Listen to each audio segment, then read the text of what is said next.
What is good, YouTube? Welcome back to my YouTube channel. It's your boy K Capalot, and we back with another video. And today we're reacting to this this cold. I don't think it's a cold case, but it's one of these crime scene videos that we about to react to. Now I didn't see it, but I saw that Kai reacting to it, so I wanted to react to it, do a YouTube video with it. So let's get into this video. If y'all haven't yet, click the sub button down there. Click the like button. Turn on most post notifications. Damn. Post notifications for every time I post a video, and all my socials are down there except my TikTok, but it's just the same thing as my YouTube, K Capalot. So yeah, let's get into this video, and as y'all see, I got some ramen noodles right here. So this better be a mukbangs / reaction video. So let's get into this video.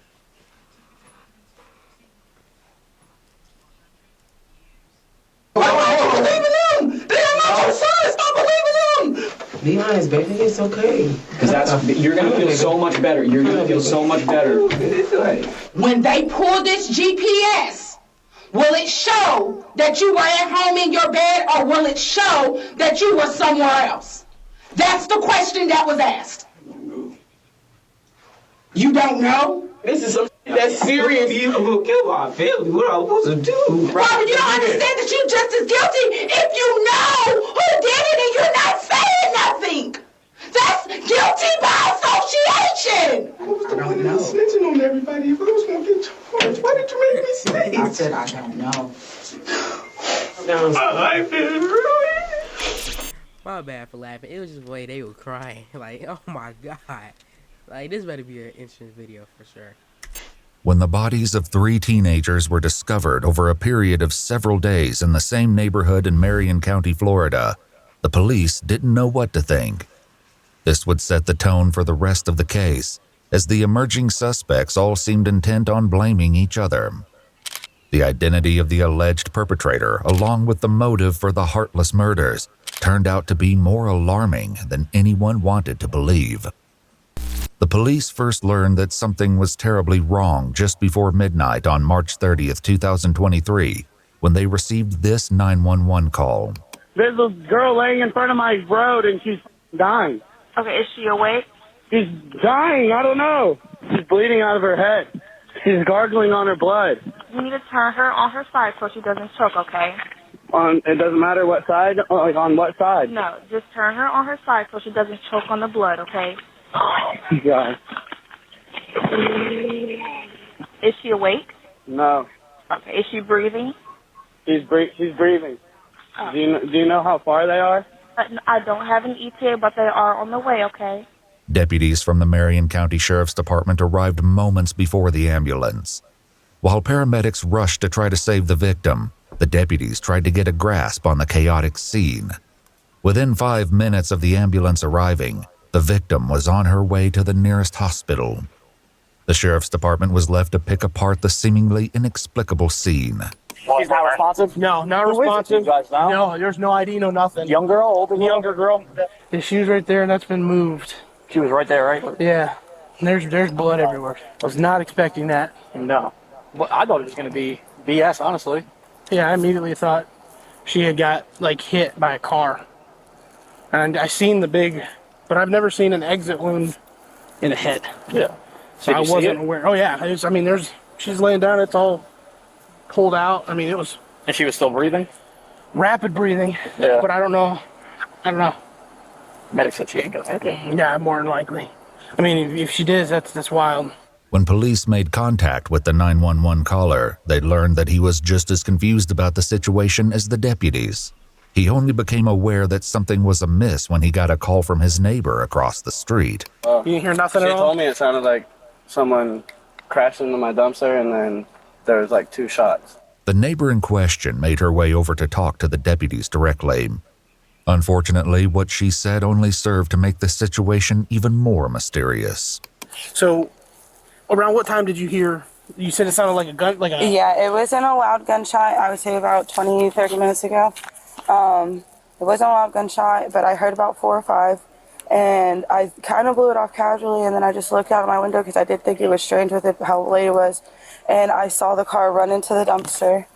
And once I seen the car run into the dumpster, I stepped out my door, and I seen a man run out of the car down the road towards my yard, and I yelled at him, "What the fuck were you doing?" And then I seen him run back towards the car, take a minute, and I was calling him because it was his dumpster, and I seen him skirt off into the neighborhood. Did you see if anybody was in? Was there only one? Was there I several only people? seen one person running, and it was a male. It had a male figure, had a hat on. I want to say he was like 5 foot, maybe, but it was only one dude running down the road. This once again tracked with the evidence as police found several sets of footprints at the scene. Did you hear the crash first, or did you hear what sounded like I heard the gunshots first. Where did you? The deputies closed down the main entrances and exits to the Forest Lakes Park neighborhood, hoping to catch the alleged shooter as he attempted to flee. Unfortunately, the area was heavily wooded, with plenty of places to hide and lots of back roads. This made for a difficult search for police and an easy getaway for the alleged perpetrator. Meanwhile, the hospital where the victim was being treated was able to provide some help in that regard. They identified the girl as 16-year-old Layla Silvernail. Her grandparents, who were her legal guardians, were understandably distraught. Detectives first made contact with her grandfather, Kenneth. Layla was found, she was apparently with a gunshot wound, and she was taken to the hospital. So that's part of the reason why we came here, was to let you know about her status, but we also wanted to know any information that you had about who she was with yesterday, who she hanged out with. What's she in the hospital for? She had a gunshot wound. Huh? She was shot. You're kidding. No, that's what I told you when This is what I've been trying to tell her. You're hanging around with a crew. Kenneth hurried to the back of the house to get his wife, Lisa.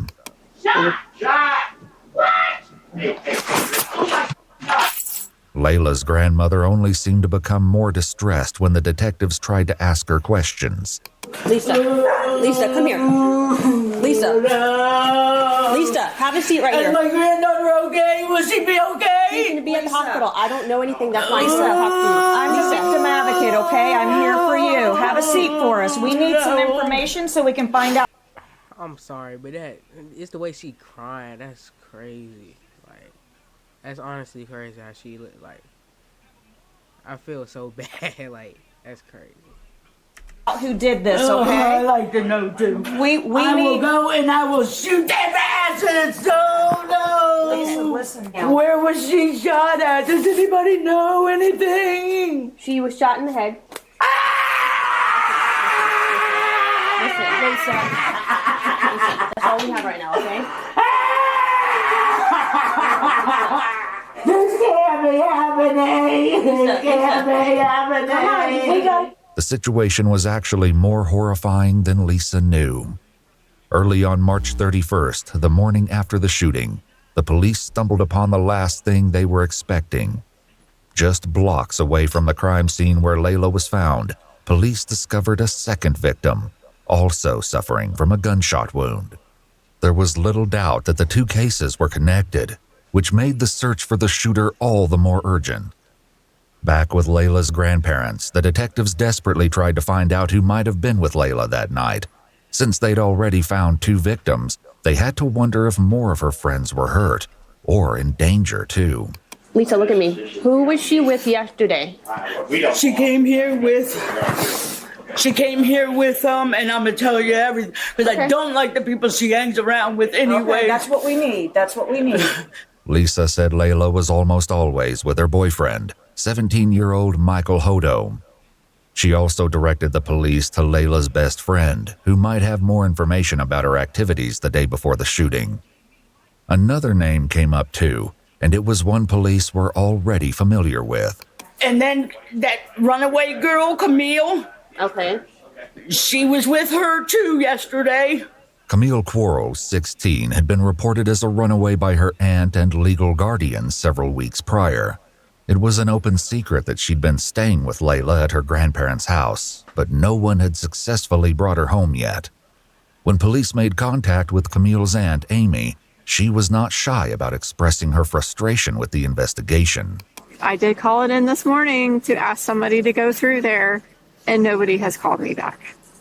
I've called 5 or 6 times a day since she's been gone. Even worse, Amy's son was hearing all kinds of gossip about the case at school. People were saying Camille had also been shot. The names of the victims and the location of the crime was seemingly common knowledge. Disturbingly, police had not yet confirmed if Camille was involved. Also, they'd not yet released the names of the victims or the location, which meant whoever was spreading this information had to be involved. And there was another body discovered this morning in that neighborhood. Okay. I want to know if it's my child. Okay, the second person is not Camille. I can't identify who that person is, but it's not her. The identity of the second victim only made the case more dire, especially in regards to Camille's safety. Frustratingly, the police were still in the dark about most of the lead up to the crime, up until they got in touch with Layla's best friend, Gabby. She was more forthcoming and told the detectives that she'd spent the day with Layla and her boyfriend, Michael Hodo, and several other teens who would soon become an integral part of the case. Was there anybody else in the car other than you, Layla, anytime during the day? Camille was there. This was the second statement placing Camille at the scene of the crime, but disturbingly, there was still no sign of her. Prior to the shooting, Camille's aunt said she'd caught sight of her at the park once or twice and kept a close eye on her Instagram feed to see what she was up to. Since the night of the 30th, though, it had been radio silence. Back with the detectives, Layla's friend recounted their travels throughout the day and who else was with the group. We went to Rob's. We went to I don't know if it's abandoned. Do you know what a trap house is? Yeah. Okay, so apparently. Do you? I don't know if it's abandoned. Do you know what a trap house is? I'm sorry, that's just funny. Do you know what a trap house is? Look, I think every person that works in the police force, I think they know what a trap house is. But that's just my opinion. This kid Rob, I don't know him personally, but they do. Okay. They're friends or whatever, and we went over there and we chilled over there. Significantly, Gabby said that Layla had been the one driving all day, but the only sign of her vehicle, a white Chevy Cruze, was a tire track left at the crime scene. The police hoped that finding the vehicle would offer some insight into what happened the night Layla was shot. Do you know his last name or anything else about Rob? No, I don't really know if Rob is his real name or not, because I know some people know him as Reaper, Rob, and stuff like that. So Was anyone else there at the house besides the three of you and Rob? Well, there was this kid 3-5, but I don't know his real name. What's 3-5? 3-5. How did they come up with these nicknames? What is a 3-5? I look like. I don't know. He's 12. He's a little kid. A 12-year-old? Detectives knew they needed to track down Rob and 3-5. They started with Rob, who they believed to be 17-year-old Robert Robinson, who was already incarcerated at... He definitely did it. No way he didn't. Look at him. the juvenile detention facility. That sounded racist. Let's not see. Honestly, either been him or the 12-year-old. But I'm going with him. For a different offense. When detectives asked him about 3-5, he directed them to a boy named Christopher Atkins. Shockingly, Gabby was right. He was only 12 years old. Since Chris and Rob were both minors, their mothers were asked to join them at the police station before any conversations took place. Chris's mother, Ashley, was the first to arrive. I don't understand. Where the hell is my son? If he being questioned, why the fuck I'm not in there?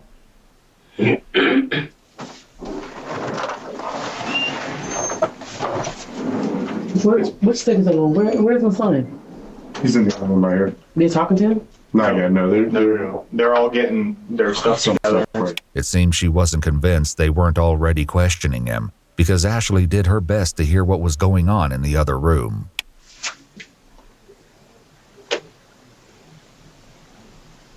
After almost 2...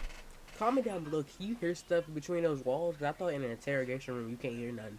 But I thought that, can you? Comment down below if you can.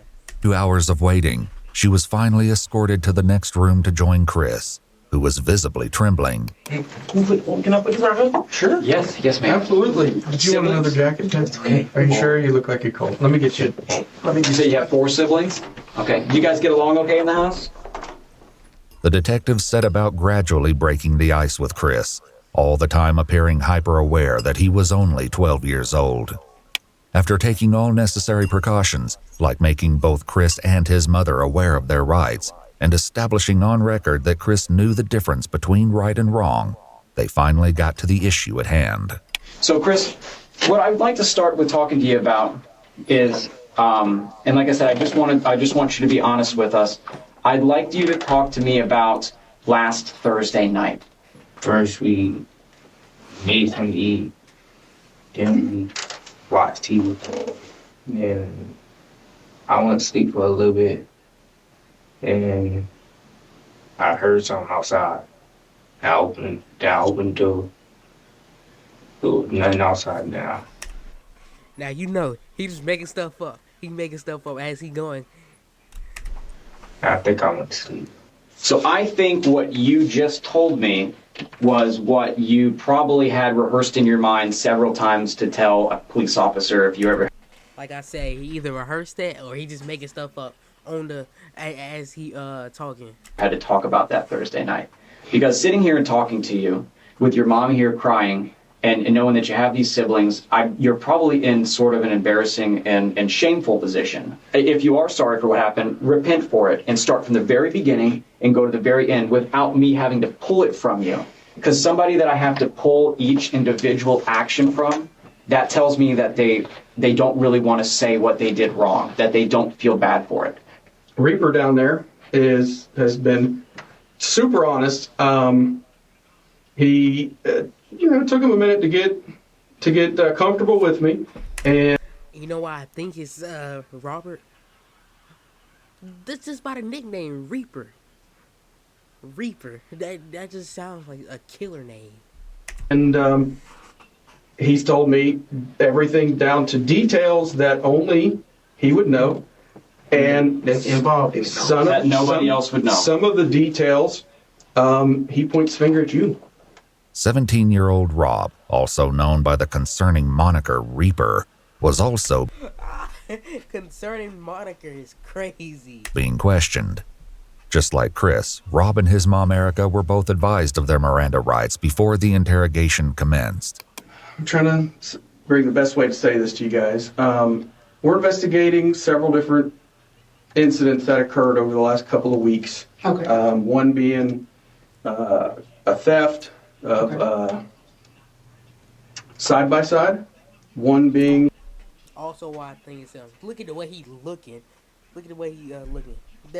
He definitely had something to do with it. He definitely was one of the killers or was the main killer. The theft of, a burglary. We're investigating a robbery, and we're investigating a murder. Okay?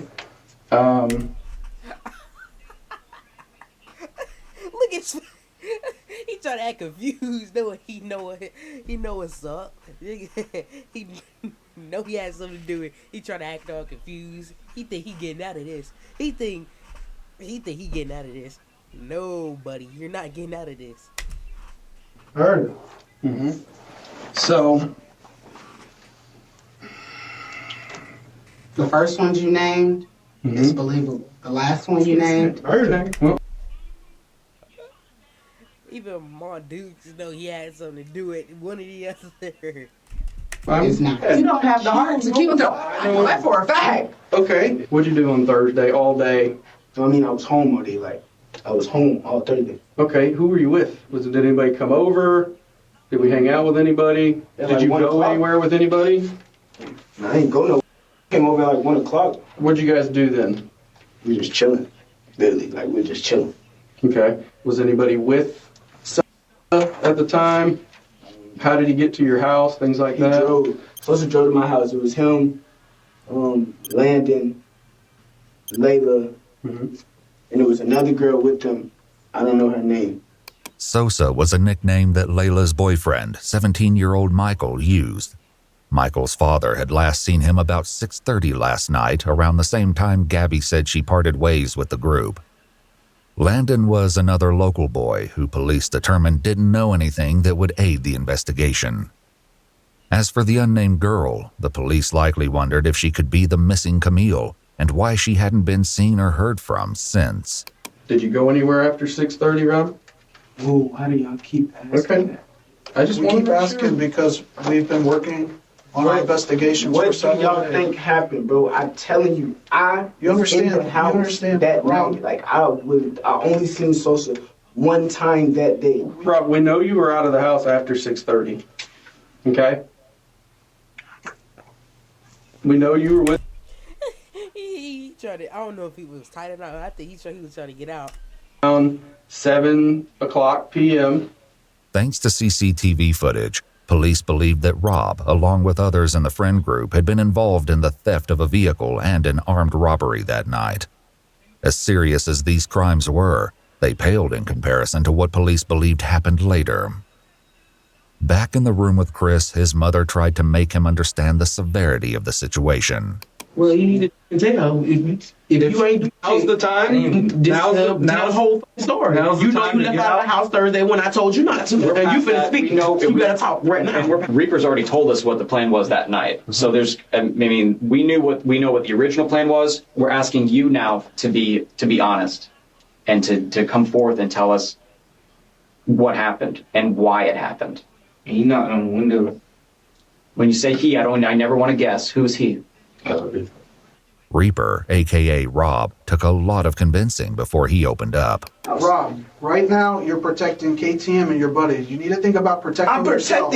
The disturbing meaning behind KTM named Reaper, disturbing meaning, he definitely did it. will be revealed in due time. Look, I don't care about the caption. That could be a pump fake caption right there. It could have been Reaper. They just trying to get the people's attention, and it's getting my attention right now. So, right now, I think Reaper did it. It's definitely, it has to be Reaper. For now, the fact that the police knew about the mysterious phrase was enough to get Rob talking, albeit reluctantly.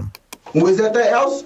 When you saw, when you were with, who was with y'all? It was me. 3-5. Mm-hmm.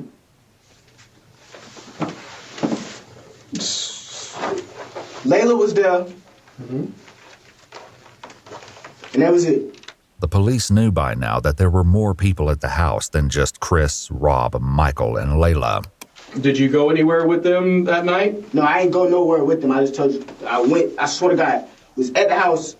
They said they was finna leave. I went back home. Actually, Mom, I didn't come in until like late. I didn't come in until after 7 anyways. You don't know what time you came home. Now, but they talking about what that Mulaka at 7:10. What I'm saying is, you don't know what time you came home because you defy your curfew so much. You don't know what time you came in. It might have been 8 o'clock. It might have been 7:30. It might have, you know what I'm saying? So you don't know. What I'm saying is, if you know something that they're trying to get out of you, I don't give a who your friends are, who you trying to protect. I gotta get to work, and I'm sick of dealing with this jail. Cause you choose to have friends. You need to be honest. Unfortunately for Rob, the police already knew that he was still holding back the dark details of what he got up to that night. What about a cell phone? Do you own that phone? Yeah, I own that phone. So okay. Do you all want permission to check the location? That would be great. Yeah. No. That would be great. What do you mean no? He did it. No. See, yeah. Oh, they can check my phone. They might find they're not looking in your phone for anything else. So you're certain that your phone GPS will keep you at your house that night? Are you? Are you? So we gon' no. I can just tell you, I really don't know nothing about no murder. That is the truth. I don't know nothing about no murder, and I was not there with no murder. That's not what they asked, though. That's not what they asked. What they asked was, when they pull this GPS, Will it show that you were at home in your bed, or will it show that you were somewhere else? That's the question that was asked. You don't know? What you mean you don't know? What you mean you don't know? What you mean you don't know? I don't know what y'all want me to do. Like, I'm telling you stuff. They want you to tell them lying, and I'm telling them the truth. And you sitting there going with them. Why are you believing them? They are not your sons. Stop believing them. Oh, no, I was not there. Like, I didn't say I was not there. You were there. Wait, first and foremost. You sitting there just going with everything you're saying. No, first and foremost, you lie so much, I don't know what to believe would come down your mouth. You didn't burn the bridge that's been gone. Let's get that understood. Like, I was like, but what I'm saying is, you so quick to want to protect people, and let me finish. Protecting. You so quick to want to protect people, don't want to snitch, want to be cool this and cool that, and not be known as a is in the paperwork and all of this, that you're willing to sit here and go down for murder that I know you didn't do. I know for a fact that you didn't do it. But you're going to be guilty by association because you don't want to tell who the did it. That's the problem. I did not kill nobody. I did not kill nobody. Did somebody you know do it? Like, what the No, I don't know nothing about no murder. I don't know nothing about no murder. And if you lying, you standing on this island by yourself. Because if you got something to tell these people, because they have a way to tell if you're lying. The best way to tell if Rob was lying was Chris, who was still in the room next door. He was sharing a bit more than Rob, and some key differences in their statements stood out already. What do you think he's going to tell us, Robert? He's not going to, with me, I swear to God, he's not going to, I didn't do anything. I promise you I didn't do anything. Who did? I don't understand why you keep lying. And then you go back. It's going to be a snitch. And it doesn't matter. Kill me. It don't matter. Alright, okay. So, what I got the details so far. Cause his mama asked, why you won't tell these people nothing? Because I don't want to be a snitch. So, let me back that up. I don't think it was him. I think he had something to do with it. I don't think it was him. So, until I add more people, until more people come in the mix, I think it was 3-5, 12-year-old. So, I'm going with the caption. I think it was 3-5 now that he's actually, like, get some information out of him. He's talking about not snitching. I don't think he definitely had some. He definitely was there, but I don't think he really did nothing. That is a snitch and I would die. This is not no joke. You would die. Like, you would die for snitching out here. People die for that. Real talk. Mama, people get popped and killed for snitching. We're talking about life sentences here. Right. And this is like really life. Just listen. Your actions and the people you choose to hang with and all of this I didn't kill anybody. Is slowly killing me. I should just pause. Let me talk. I'm supposed to be at work right now. I just took a promotion. I can't keep missing work over that you are doing or the people you hang with or just any of that. Like, I don't know if you know or not, but they threatening me with contempt of court because I don't come to none of your court stuff for the other shit you got going on. I make sure you get there, but I cannot keep missing work. And you sitting here in my face telling me that you don't want to snitch because your life is they gonna kill you. Pause. You don't know. It wasn't me. I didn't say kill nobody. They trying to get me in my city. It wasn't me. I didn't say that you killed anyone. Robert, you don't understand that you're just as guilty if you know who did it and you're not saying nothing. That's guilty by association. Like, what part of that is not clicking for you? If you know who killed these kids, then you need to tell him. Some part of this tirade must have made an impression, because at long last, Rob shared his version of events. Taj killed all three of them.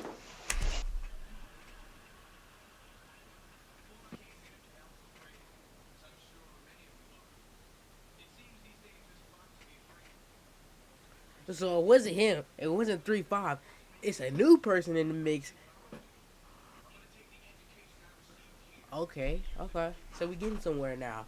I don't know who Taj is, but we got to keep going with this video because if it wasn't 3-5, and it wasn't not Taj, if it wasn't Reaper. Okay, all right. Okay. Tell me about it. Were you there? With the whole story? Were you there? Let him talk. I'll say the whole story. Tell me the whole story.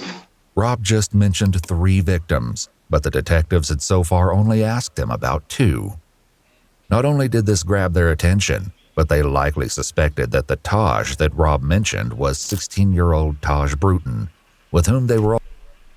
Why do they look alike? And let me stop pausing. I'm acting like I'm Dante right now, just pausing and stuff. already acquainted due to previous cases. Unfortunately, this didn't mean they knew where to find him. Several weeks earlier, Taj cut off his ankle monitor and went on the run. The detectives would focus on this after they got more of the story from Chris, who picked up the story after he said Rob, aka Reaper, knocked on his window. Okay, Reaper knocks on the window. He knocked on the window. He said, "Come on, we finna go see some girls or something." Then we went out. And this girl and the boy picked us up. I don't know what. This girl and this boy. Describe. From Rob's statement, the police believe this had to be Michael and Layla. He made no mention of Camille, however, even when he explained where everyone was sitting in Layla's car. The seating arrangement would be crucial later. Layla was driving, Michael was in the passenger seat, while Chris and Rob were in the back seat. But they weren't alone. Then somebody came in the car. I don't know his name. It was like somebody in all black. Okay. And how does this person look? I know you said he's wearing dark colored clothes, right? I heard you say that. Ski mask on too. Yeah. I'm telling you what, if somebody got in the car wearing a ski mask, I'd be like, what is going on? But that didn't appear to be Chris's response, and the detectives likely had a horrible inkling as to why. Yeah, I looked at Rob. I was like, I thought we were going to see some girls. He's like, we had. I was like, oh, all right. And then we kept driving then. Throughout his interrogation, Chris would only refer to the man in the ski mask as the X-Man. Luckily, Rob had already revealed the identity of their companion. We'd pick up Taj. As soon as Taj came out, that was the first thing he told me, like, we knocking on. We knocking on. I was like, nah, but I ain't even trying to do all that. It took a little more persuading, but Rob eventually told the police that they could find Taj at his girlfriend's house. They picked him up and brought him to the station after they finished talking to Chris and Rob. But instead of clearing up the questions detectives had, Taj made everything more confusing. He said everything was Rob's idea. I'm sitting right next to him, and he whispered in my ear, he was like, bro, I'm finna rob these tonight, bro. I look at him like, what you mean you finna rob these tonight? He's like, bro, so saying, Layla, but they got a pound of weed, they got me some money, bro. And if they don't go for it, I'm gonna kill them. That's exactly how he said. At this point, I'm frantic but I can't, if I tell Sosa, right, Rob's sitting right next to me, so therefore he's gonna shoot me. So I'm sitting here, I'm scared as hell, so I'm like, I ain't got no choice but to just sit here and it is what it is. Rob told detectives that it was the other way around. It was so random. Like, he just said he wanted to knock him off. I'm not thinking he's serious, though. At the time, when he first said it, if you would have seen his face, he was laughing. Alright. I don't care if I'm pausing. Alright, so what I'm getting from Todd's, a.k.a. Stavo, a.k.a. X-Man, he said, so what I'm getting from right here, he said Reaper was trying to kill those two, and then he wasn't with it. Okay, so low-key, I'm about to go back to Reaper now, because by his story, it's like he trying to make. Let me just keep going with this video.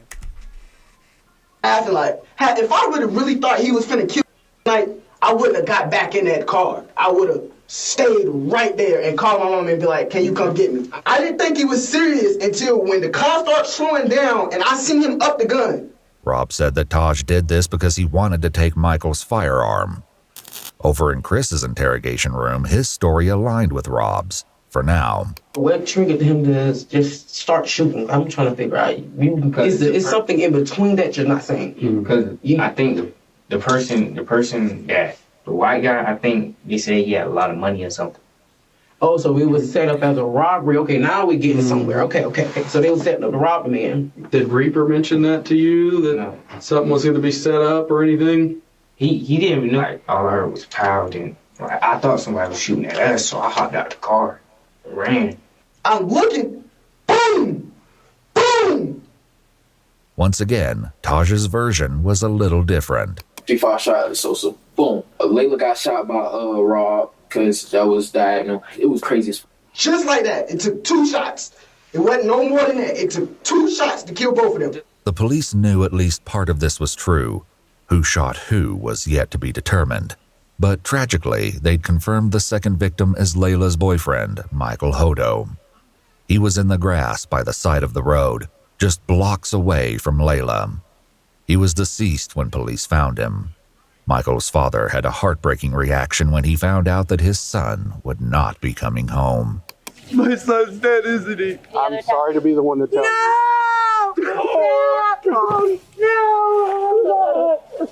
Oh my God! That's sad. It's sad hearing all the families, like the victims in his family, just scream. Like that's crazy for real. No! Can they come back out here and help? We have to talk.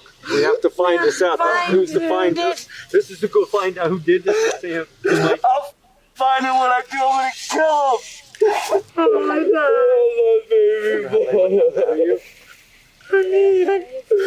I love baby boy. While Michael's family reeled from the devastating news, Chris continued with his upsetting story about Michael's final moments. And you said he shot this white guy first? Yeah, the white guy was like sitting like this, and like, where'd he shoot him at? Like right here. And the gun was pressed up against his head? Is that what you're? I think it was like. Okay. And then, what about the white girl that's driving? Tell me about that. He turned the gun and shot her. Where'd he shoot her at? I don't know. Rob agreed, which would soon become increasingly rare. Where did he shoot Layla? No, I think it was headshots. On the other hand, Taj put the blame back on his 2 companions. I know he shot Sosa in the back of the head. I seen that happen. I seen Rob try to shoot her, right? And when he tried to shoot her, he shot her, and then his gun didn't go off, so he reloaded it again and shot her. All contradictions temporarily aside, Chris added another disturbing detail. Did he see it coming?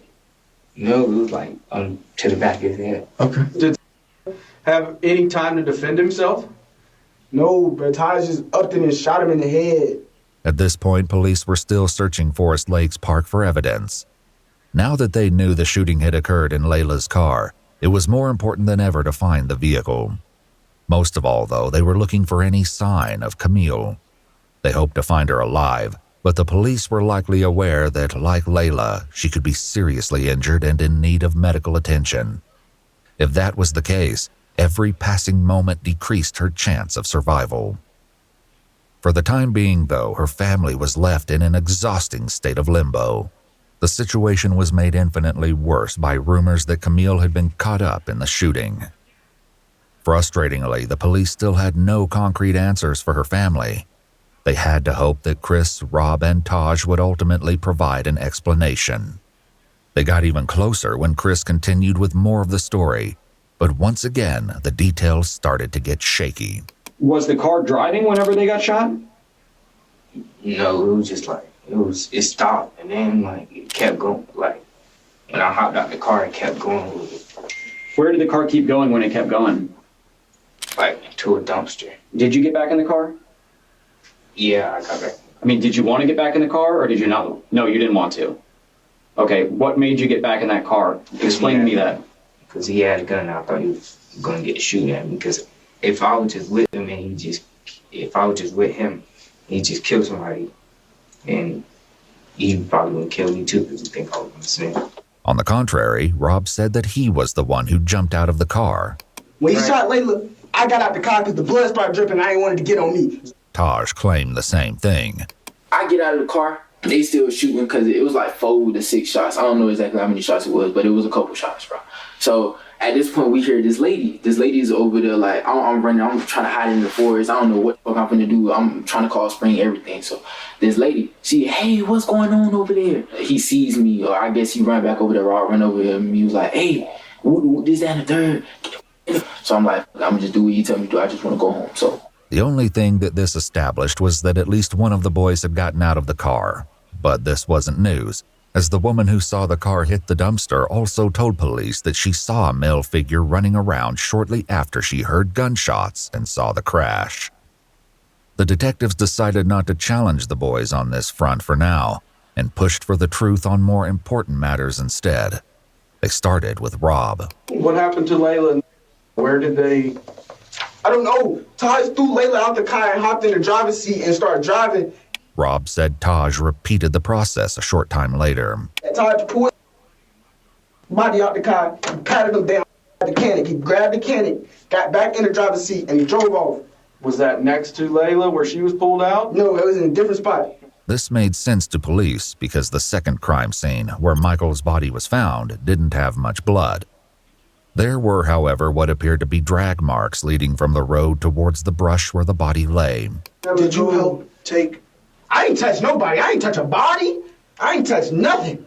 I swear to God, I ain't touch nothing. Once they was dead, I said, take me home, man. Take me home. Yet Taj said that wasn't how it happened.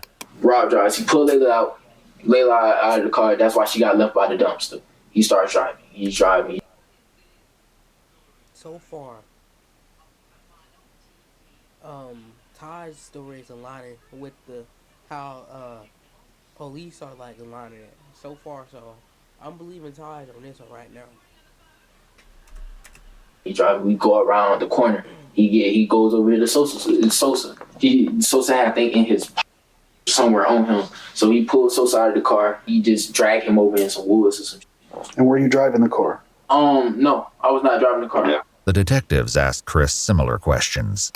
Did you pull her out of the car? What is Rob doing during all this? He was sitting in the back seat. What's he saying? He was like, oh, he was like, go. And what happened next? Yeah. Then he drove all the way out there in Ottawa. And he tried to put a thing in the river, but I think got stuck or something. What thing are you talking about? The car. Okay. Once again, the detectives already had information that would let them know if one of the boys was lying. The search of Forest Lakes Park had finally paid off, leading police to another grisly and tragic discovery. Taj picked up the story again to tell his version of what they did with Layla's car. We get over here to this lake. It's dark as hell. 3-5 get out of the car. He got out of the car. Rob tells him, hey, start wiping everything down.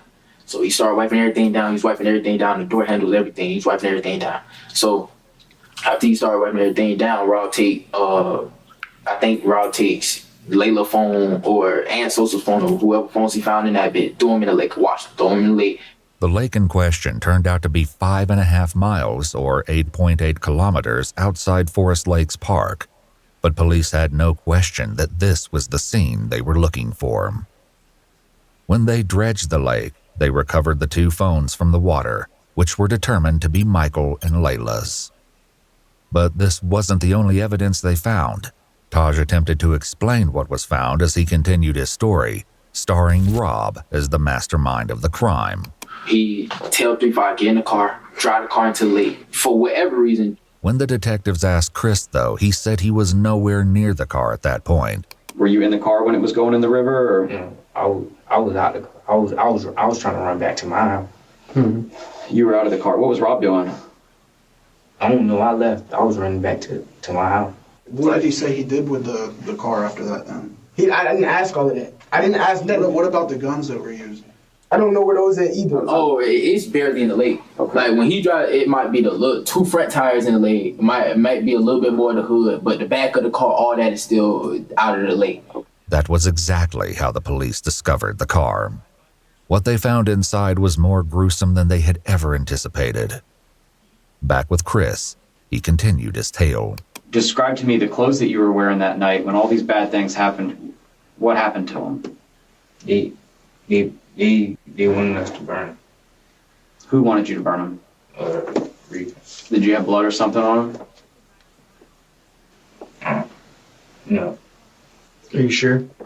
I don't think so. Like Detective Pender said, we processed that car front to back, top to bottom, bottom to top 3 times. 3 days worth of actual forensic work, several forensic people.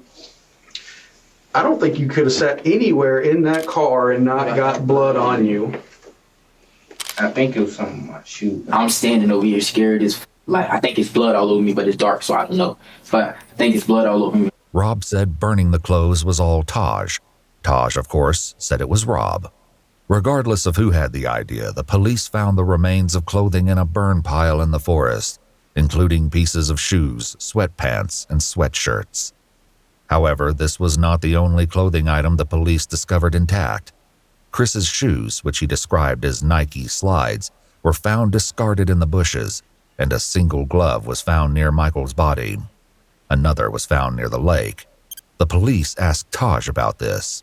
So were you wearing gloves at this time? Yes, I was wearing gloves, because like I said, I was supposed to go hit. And what about Rob? Rob was wearing gloves too. Yeah, Rob was wearing gloves.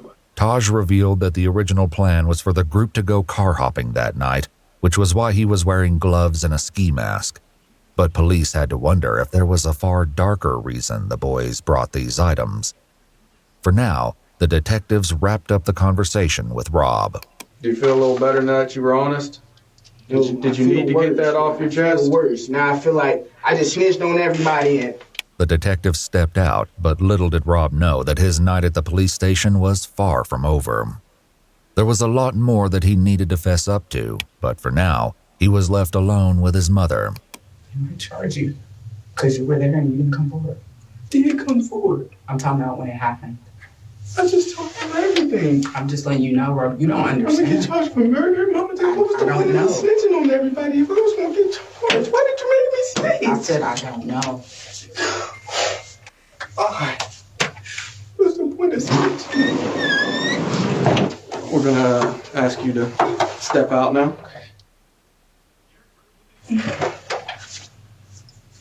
Hey, Mama. Wait, hey, is my mama still here? Yeah, she's still here. Wait, Mama. Talk to me. Give me. Okay, she's talking with someone. Can you see if they do charge me? Can you see if she can give me a lawyer? I didn't kill anybody. Hey, relax. Can you ask her, please? Rob waited, asking the detective stationed at the door several times to bring his mother back, but she had left to go back to work. Before she did, she informed police that she did not want Rob answering any more questions without a lawyer present. Rob was not on board with this plan. Is my mama still up there? Hold on. How can I get charged for murder? Listen. Can you explain it to me? Hold on. We got it. We're taking your DNA, okay? While the police took Rob's DNA, fingerprints, and photos, he continued to ask them how it was possible that he would be charged with murder. Listen, can I tell you the situation, please? I heard it. Listen, let them do the thing. Your mama's not here yet. We can't talk to you. She's close? I don't know how far she got, but she is on her way. Rob's interrogation might have been on pause, but the conversation with Chris remained in full swing. The questions he faced were about to get a whole lot harder.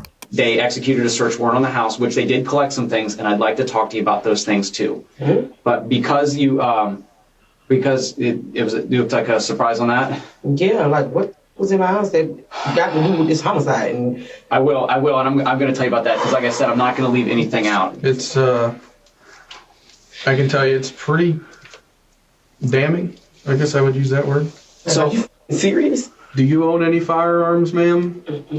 Does anyone in your home own a firearm?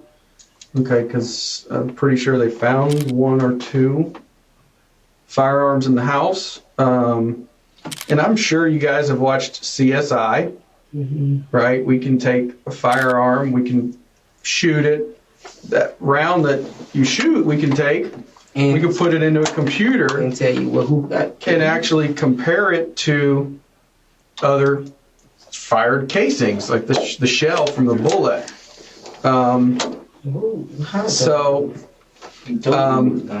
How Reaping. He told me to hold the guns from.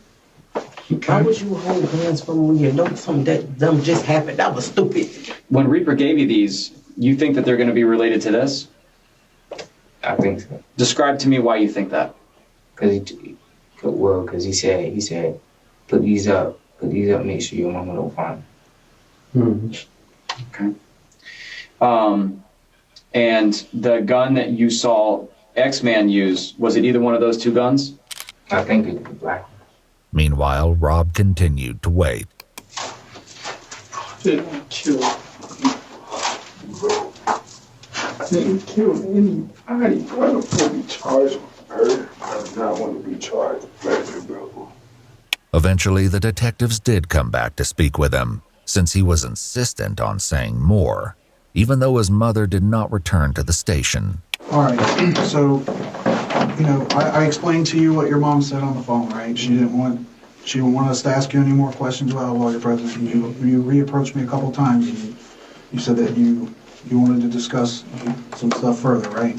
I just want to make sure that we're clear that you don't have to answer our question. You don't have to talk to us at this point. But you've stated to me that it's my case. I want to talk to you. Yes. Because Rob's mom was no longer present, they read him his Miranda rights again. Right off the bat, he admitted to additional involvement. Taj told me to help him pull the body out of the trunk and throw it in the lake. He grabs it. He's trying to pull a leg. He was like, "Bro, it's heavy. I need help." So I grabbed one leg. I tried to help. I was like, "Bro, it's too heavy. I don't want to do this."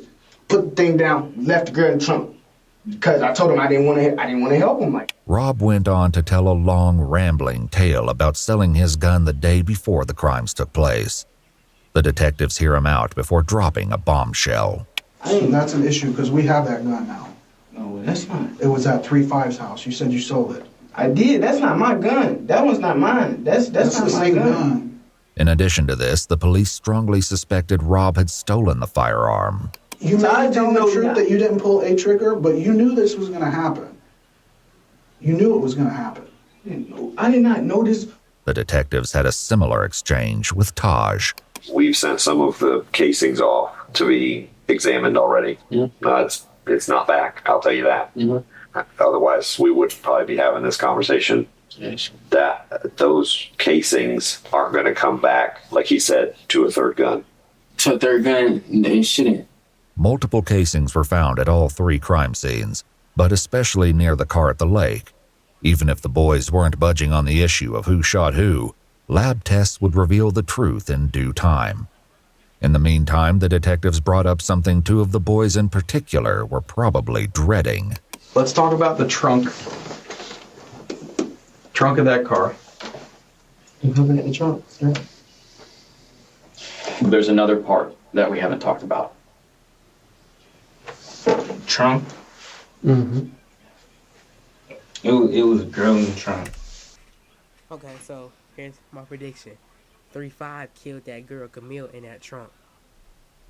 That's my prediction. I don't know, but it's a girl in the trunk. Girl Camille was missing. They don't know where she at. Random girl in the trunk. He gets nervous about it. He better seem confused. He definitely killed Camille. And he told me to open the trunk. And he shot her. Where did he tell you to open the trunk from? Are you serious right now? He told me to open the trunk from the inside, like the inside. Okay. And whenever you pulled that open, tell me about what you saw in there.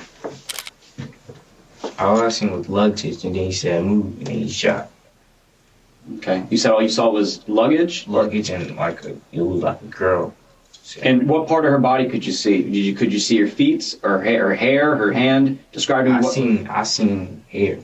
I did not even know it was another person in the trunk at all. Okay. So you just riding around and she just in there? Yeah. I mean, we rode around like that before, though. Just because there ain't no room for all the people? Just because there ain't no room for all the people. When you go to open up that seat, what were you thinking in your head?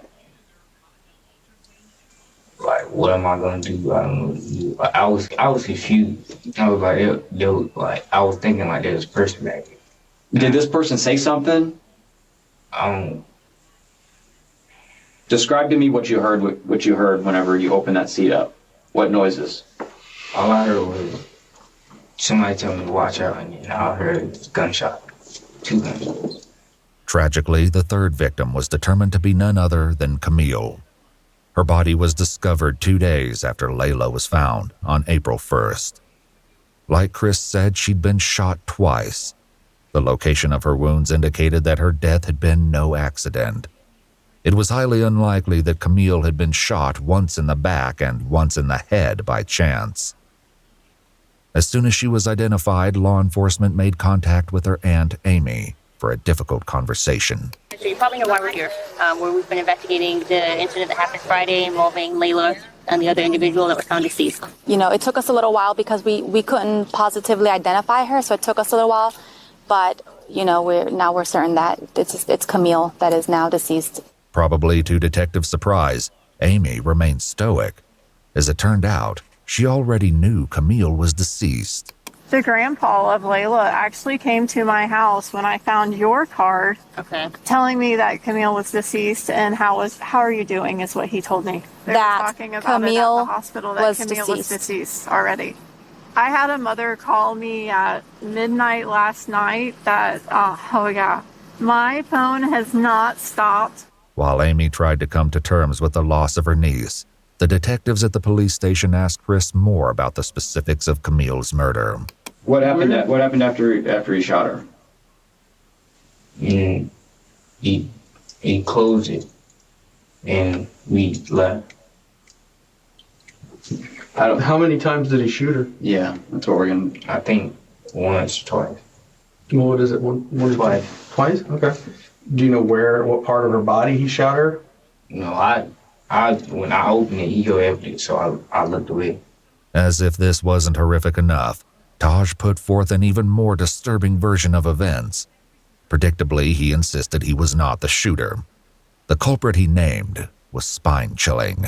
Who folds the seat down? 3-5, because he was on the side, so he hops out of the car, right? He can get out of the car, flip the seat down, boom, hit her once. So he shot her once. Where did he shoot her? Oh, I don't know. I couldn't see exactly where he shot her at all. And then she's not dead yet, so Rob sees that and he shoots her to make sure she's dead. So Layla got 1 headshot and then Camille got 2 because she wasn't dead yet. For once, Rob agreed with Taj, at least partially. Before his mom left the police station, he told this to the police. It was 3-5 that did that. 3-5 dropped the seat and shot the girl, and he shot her in the head. And then Taj was like, shoot the in the back, shoot the in the back. 3-5 dropped the back seat and he shot the girl. She was still alive. He's like, finish her. So he shot it again. 3-5, police knew, was Chris's street name. Still, something wasn't quite right. After getting this far, the police were not willing to accept anything short of the full truth. Now, Reaper, Rob, there's a lot of similarities that are overlapping here, but there's definitely a discrepancy that Rob told us about what happened to the person in the trunk. So they're trying to make him the shooter, right? Yeah, that's what y'all leaving out. I mean, be honest. Be honest. We being all being honest here. Just be honest. Is he the shooter? That's what they're saying. That's all you gotta do. That's all you gotta do is just say that. I mean, stop going around it. I can tell you that he is not. You, Chris, are not being blamed for those people in the front seat. In the back seat is what the trunk is the one that we have some issues with the trunk. I'm gonna keep it real about. Tell us. Be honest, baby. It's okay. Because you're gonna feel so much better. You're gonna feel so much better. You're gonna feel so much better once you talk about what he's. Tell me. Say it. Just say it. He said, everybody you do it, you gonna kill everybody I know. Told you. I know my stuff. I know how to get around things. I know he had something to do with the trunk. I knew it. But they better send that in the jail. Talking about something. You're gonna feel so much better. You better be in a jail cell 2 hours later. So tell us what you did. He said you gonna kill everybody I know. Yeah. Who made you do it? Who is it? Rob. Rob made you do it? Yeah. He said he gonna kill everybody you know. Well, who was the X-Man? I don't know who that is. Now, did you... Just calm down. Yet again, Rob said something different. Before his mom left the station, he had shared this information. Taj made him kill the person, or he was gonna kill 3-5. Is that what he said? He told He told 3-5, if you don't kill this girl, I'm gonna shoot you in your head. Let's go on here. He said that he was going to kill, he would kill everybody you know, and he did fire a gun. Tell me about what you did. I think I shot the girl. I don't know where it was, but and then he came up and shot her too. Okay. Who? Rob. Okay. So when you shot her, what gun did you use when you shot her? The ex dude gave me the Scott. If Chris used Taj's firearm, that would explain why they only found 2 weapons during the search warrant. This brought up another question, though, which the detectives had addressed with Rob and his mom. So that's my concern here, is that you said that Taj was pretty much orchestrated this and was concerned that 3-5 would snitch on him. So he made him 3-5 do that. But you saying that he was completely fine with you not taking any part of that? Yes, with me, he just told me, if you snitch, I'm gonna kill you. With his mom there, Rob insisted that he was innocent. Now that she was gone, though, the police hoped he might be more forthcoming. I honestly don't think you're a cold-blooded killer. I know Taj, I've dealt with him, and I've dealt with you. And there's a reason I wanted to talk to you. Because I don't think you're that dude. I don't think you're a cold-blooded killer. Taj, I don't know anything about 3-5. I've never met him. But I'm telling you that when the evidence says that you were there and that you shot someone, there is no explaining that. Evidence is gonna tell you that I'm there, but all I can tell you is that I didn't shoot nobody. Did you shoot Layla? No. Because I got information that somebody that was in their car had a thing for Layla, and he couldn't do it. So somebody else did it. No. Okay? No, that's not true. Your brother's talking. Is there any reason why he would be telling people that you shot one of those people if you didn't do it? Police likely used this as a tactic to get Rob to talk and hopefully reveal the truth. Perhaps this was how Amy knew Camille was deceased before the detectives contacted her. In Chris's interrogation room, his mother struggled to come to terms with what he'd done. You shot somebody that's dead, boy. What the f?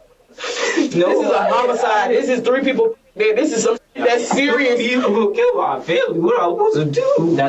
That's why. I understand. That's what we were trying to tell you from the beginning. Chris, take a deep breath. Just calm take down. a deep breath. Now listen to me. When you say that someone threatens your family and threatens you, I need to put it in the report. Take a deep breath. Please tell me, what am I supposed to do?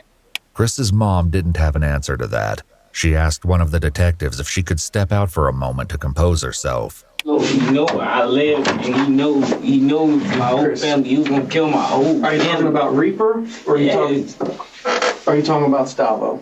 Reaper. He was gonna kill my. Let's talk about X-Man real quick. I think you know who X is, and I think you're scared of him. Rightfully so. They both said it was gonna kill my family. Okay. They both said that?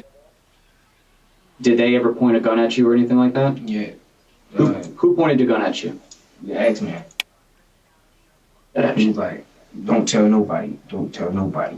I'm gonna kill you, then I'm gonna kill your mom. Rob also told the detectives that he and Chris were in serious danger at the time of the crime. Let me tell you something about Taj. Taj tell you he finna do something, and you decide not to do it with him, then I probably would have died with them. So were you afraid of Taj that night? Because if I did not do what Taj wanted me to do, I would have died that night with them. Taj is that bad a dude? Bro, Taj, on the other hand, claimed Rob always planned to let him take the blame. If anything, if one of us go down to anything, and Taj, it was you. You did it. Everything. You did it. Legit. You shot everybody in the car. It was not me. If he got caught up, then then he was gonna go find my mama. The whole night I did not have a gun. Rob continued with his story, claiming that he only participated out of fear. Did Taj tell you to put the gun to somebody? But Taj told me he told me he gonna kill Sosa. He wanted me to shoot Layla, and then he wanted 3-5 to shoot the girl in the back. I told him I didn't want to do it. Told me if I didn't do it, he was gonna kill me. You hold the gun to Layla's head? Yeah, but I tried to shoot it, but it clicked. I tried to shoot, but it clicked. I didn't have it cocked back. I tried to shoot it, and it clicked twice, so then Stavo just did it himself. That's why. I think my gun wasn't coming back. Listen. I'm telling y'all the truth, and y'all still think I'm lying. Like, what I'm supposed to do, bro? Okay. So how long before he actually pointed the gun, he told you to shoot Layla? We was already in the car. Like, he put it in his notes, showed me, and then deleted the note. When was that in the night? How early? How much before? No, that was like right before it happened. Did you shoot that girl in the trunk? In the trunk? Yeah.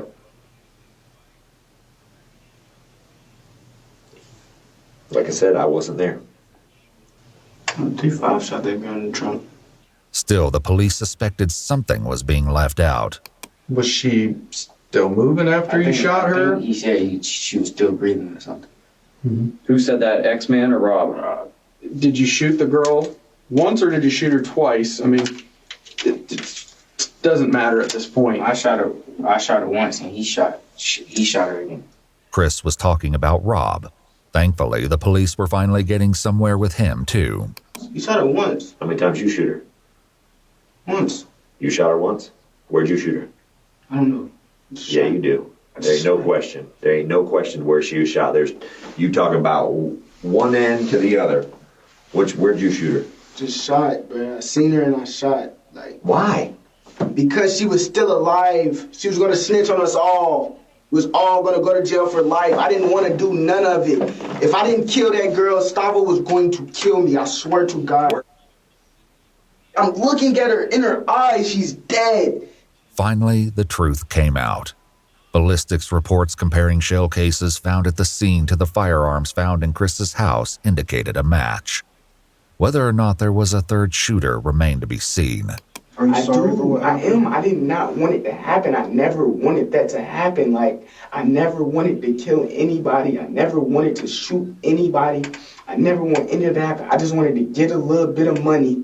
The detectives made one last effort with Taj. People already ended up dead because of you guys' craziness. No, not my craziness. It's not my craziness. Were you going to rob them and it was like either you had to do what you had to do or a finger slipped and it scared everybody in the car and then it's too late at that point. Yeah, I feel you, but that makes more sense than the story that they're telling that you planned to kill these people. That from the beginning of the night. I didn't shoot no gun. We talked to Rob and we talked to Chris for hours. For whatever reason, one of them was more afraid of bringing you into the middle of this than they were Rob. So for that story that Rob's this guy that's, threatening everybody or his people threatening people or your people, I just don't see that. But Taj remained stalwart, insisting that he had never used a firearm that night. The detectives hoped that unpacking one final secret could be the key to determining the truth about his involvement. They turned back to Rob to accomplish this. Like Chris and his mom, Rob was also given a jacket to keep warm in the cold police station. But he used it in a less typical way. Even as he tried to get comfortable in the interrogation room, one of the detectives returned to unpack a final secret to try to pull the case together. The KTM, what exactly... What is it that you guys do? What is it? Like a gang? No. It's the first time we did something for it. So how many people consider themselves a part of KTM? A few of us, me, Gustavo, 3-5. Rob's list went on, but he only had nicknames for most of the KTM members, not their real names. Notably, Michael, Layla, and Camille were not included. I was the leader of it. Chris was somehow even less willing to give up the details of KTM. What's the deal with the KTM thing? What KTM? Huh?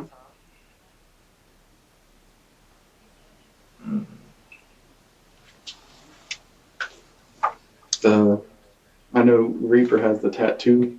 What does it mean?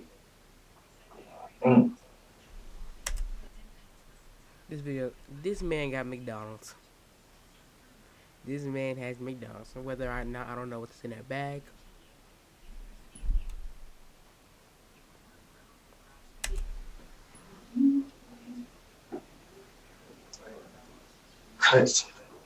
Cutthroat?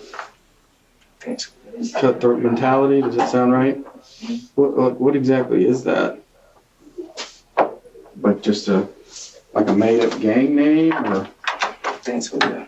One of Michael's close friends eventually came forward, provided the police would keep his identity anonymous, and confirmed that KTM was indeed a gang. His description of their activities was chilling. Their mentality is a mentality that they'll do anything to you and not give a fuck. Just to get the money? Yes, just to get the money. Just to get what they want, basically. With that, the detectives had all the information they needed to move forward with the case. It had taken 8 hours each to get the truth from Rob and Chris. The detectives stepped out, leaving Ashley and Chris alone for a few moments. Listen, baby. Listen. It's not over. Yes, it is. It's not over. It's not over. You just better pray and hope that the gun that you shot her with wasn't murder weapon. Ashley also had some devastating news to deliver that was sure to upset him further. I'm gonna go to jail. So when I leave him on top, that's I gotta want. So I'm gonna go. And grandma gonna be trying to figure out something. I'm gonna try to get out of this. When I get out of here, I'm trying to get you home. Ashley had a warrant out for her arrest, and in order to be with her son while he was interrogated, turned herself in to police. She was charged with possession of cocaine and methamphetamine and taken to county jail. Chris, Rob, and Taj were all taken to juvenile detention, and on May 15, 2023, a grand jury indicted all 3 boys. Preparations began to take the case to trial, where they will be tried as adults.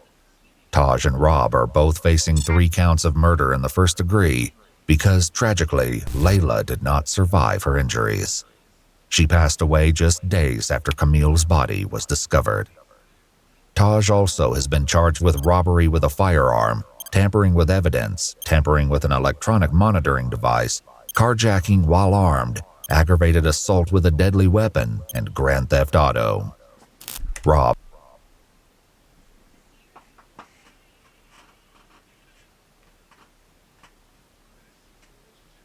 Life. He's not getting out. He's not getting out. I think since he's probably a minor, he's probably getting 50, 60, 70 years. But he's never getting out. But other than that, if he's getting tried as an adult, he's never getting out. Rob had a similarly long list of charges in addition to 3 counts of murder, including armed burglary, grand theft of a firearm, petty theft, robbery with a firearm, and tampering with evidence. Chris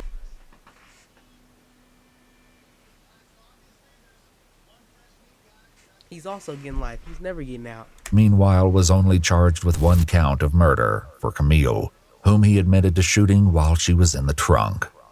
The other charges against him were dropped, including grand theft of a firearm and burglary. However, he's now facing an additional charge of battery after getting into a fight while incarcerated. Currently, all 3 boys have entered pleas of not guilty, but the trial is ongoing.